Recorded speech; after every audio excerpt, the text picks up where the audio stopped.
Восстановительные работы в селе Лдза начались на второй же день после стихийного бедствия.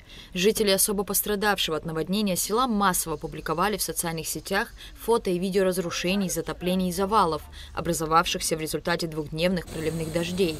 По словам самих же жителей, администрация села всячески оказывала поддержку. Как вы видите, за моей спиной и рядом вот это все, что вы видите, очень большой урон нанесла речка.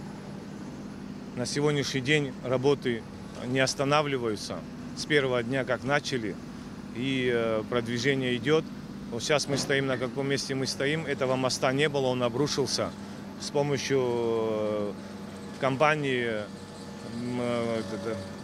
берегоукрепления восстановили мост. Техника большая приехала, работает. Очень большая работа была проведена. Не могу не сказать районную администрацию, которая с первых дней просто до сегодняшнего момента оказывает все усилия. Расчищают речку, расчищают дорогу. Все сделали. Ничего, потихоньку будем живы. Но в домах нет. Вот общая водопроводная. 3 дня привозили хлеб и воду вон там. Бесплатно давали. Ничего, прорвемся. Главное, что все живы.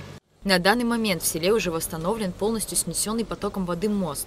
Расчищаются центральные дороги, чистится русло реки. Вся пострадавшая инфраструктура приводится в порядок.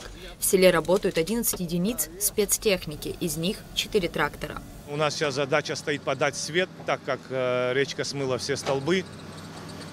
Черноморэнерго уже привезли свои материалы, которые занимаются, линии новые тянут. Как известно, после обрушения урагана на Гагарское побережье город был полностью обесточен. Это объясняется опасностью подачи электроэнергии в подтопленные помещения, высок риск замыкания.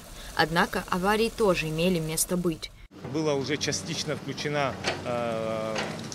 были включены все село.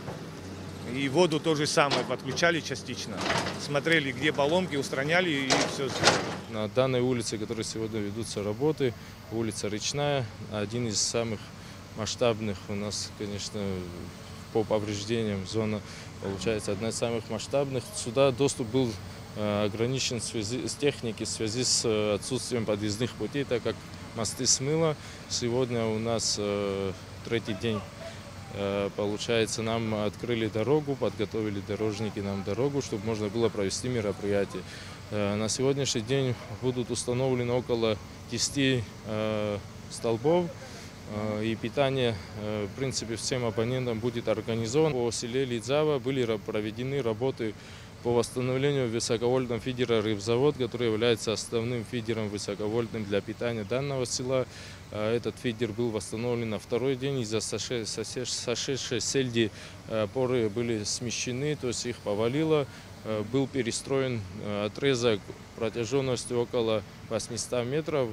Установлены новые заново опоры, новая трассировка и так далее. То есть эти мероприятия были проведены. За день к вечеру питание было подано основной части абонентов. Сегодня 95-96% абонентов точно будут запитаны. Если какие-то доделки будут, уже завтра до обеда уже будут доработаны, и все абоненты будут у нас с электроснабжением.